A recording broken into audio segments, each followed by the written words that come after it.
Victoire épique et colère contenue. Le Barça entre dans la légende. Avant de plonger dans ce récit fou, petite parenthèse, vous êtes presque 100% à regarder mes vidéos sans être abonné. Si vous aimez ces histoires intenses, abonnez-vous pour ne rien rater. Séville, 26 avril 2025.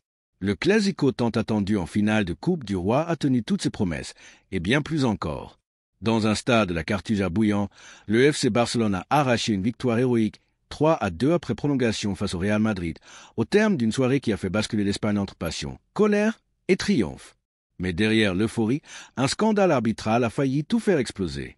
Un match électrique et un sentiment d'injustice immédiat. 21h, le coup d'envoi est donné dans un climat de haute tension. Tous les regards sont braqués sur José María Sánchez Martínez, un arbitre dont la désignation fait déjà grincer des dents en Catalogne. Dès les 5 minutes, Lamine Yamal déborde Nacho, s'infiltre dans la surface et est fauché par Rudiger. Contact évident. Le stade retient son souffle. Pas de pénalty, pas de VAR, rien. La colère gronde. Ce n'est que le début. 22 minutes, Pedri est fauché par Tchouaméni à l'entrée de la surface. Coup franc au lieu d'un pénalty. 35, Koundé est percuté violemment par Vinicius.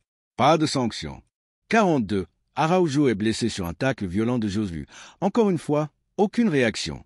À la pause 1-1, la rage est palpable. Dans les couloirs du stade, Joan Laporta descend interpeller les officiels. Nous ne laisserons pas passer ça. Le Barça exige le respect.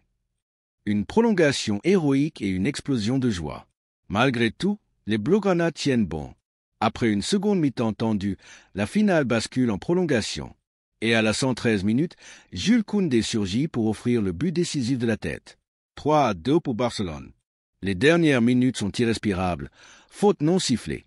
Temps additionnel interminable, mais le Barça ne cède pas. Au coup de sifflet final, c'est l'explosion de bonheur. Le Real Madrid est à terre. Le FC Barcelone triomphe contre vent et marée. Plainte déposée, puis suspendue. Fidèle à sa colère, Joan Laporta annonce immédiatement après la remise du trophée qu'une plainte est déposée contre l'arbitre pour favoritisme manifeste envers le Real Madrid. La presse s'enflamme. Les hashtags #RoboAlBarça et #VerguionzaFédération explosent sur les réseaux. L'Espagne vit au rythme de ce scandale. Mais au fil des heures, dans les vestiaires, la joie prend le dessus. Pedri, blessé mais rayonnant, lance au micro. Ce soir, peu importe l'arbitrage. Ce qui compte, c'est d'avoir gagné pour nos supporters. Xavi, en larmes, apaise lui aussi.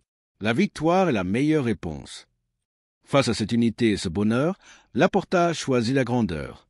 À 4h30 du matin, il annonce « Nous avons déposé plainte pour défendre l'honneur du club, mais par respect pour nos joueurs, nos supporters et l'esprit du football, nous suspendons toute action judiciaire. » Conclusion. Le Barça, plus grand que la polémique. En triomphant malgré l'adversité, en refusant la haine, le FC Barcelone envoie un message fort. Le football, ce n'est pas la vengeance, c'est l'honneur. La Coupe du Roi 2025 restera dans les mémoires non seulement pour sa dramaturgie folle, mais aussi pour la grandeur d'âme d'un club qui a su transformer l'injustice en fierté. Et vous, que pensez-vous de cette décision historique de Laporta? Était-il sage de suspendre la plainte? Dites-le moi en commentaire. Likez si vous avez vibré et abonnez-vous pour vivre toutes ces émotions avec nous. Visca Barça!